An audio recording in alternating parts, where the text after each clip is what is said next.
এ বদনা, তুই তো খুব জ্ঞানী।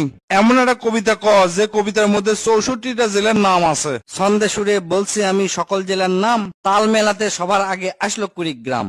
প্রধান জেলা ঢাকা থেকে একটুখানি দূর, এক জেলার নাম নরসিংদী, আরেকটা গাজীপুর।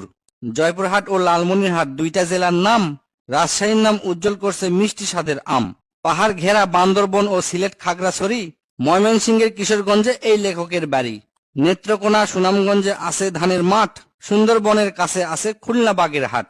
ভোলা এবং বরিশালে আছে অনেক নদী, পাবনায় আছে পাগলাগারদ, বগুড়ায় আছে দধি। পাশাপাশি দুইটা জেলা টাঙ্গাইল জামালপুর, আরো দুইটা জেলা হলো কুষ্টিয়া যশোর। মনের মতো একটা জেলার নাম তার মাগুরা, দন্তান্নতে নারায়ণগঞ্জ, নাটোর ও নওগাঁ। দন্তান্নতে আরো 4টি জেলা বলতে আমি পারি, নবাবগঞ্জ ও নোয়াখালী, নড়াইল, নীলফামারী।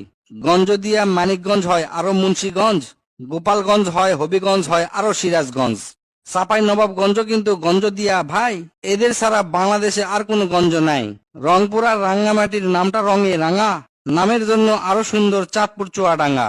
কক্সবাজার নামের জেলা আছে সাগরও পারে, পঞ্চগড়টা পড়ছে বন্ধু দেশের এক কিনারে।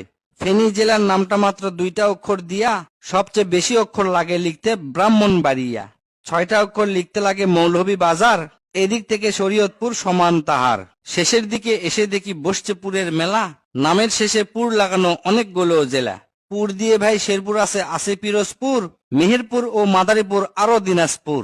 ফরিদপুর ও লক্ষ্মীপুর এই দুইটা জেলার সাথে পুরের পালা শেষ করিয়া গেলাম বরগুনাতে। আসার পথে কুমিল্লা ও ঝালকাঠি সহ ঘুরে এলাম রাজবাড়ী, তার সঙ্গে ঝিনাইদহ। গাইবান্ধার নাম বাদে থাকে আর মাত্র এক হালি, তাদের মধ্যে একটা জেলার নাম পটুয়াখালী। এখন শুধু বাকি আছে 3টা জেলার নাম, এদের মধ্যে একটা জায়গা হইল চট্টগ্রাম। সাতক্ষীরায় আর ঠাকুরগাঁয়ে হইল এই কবিতার শেষ। এদের নিয়েই গড়া আমার সোনার বাংলাদেশ।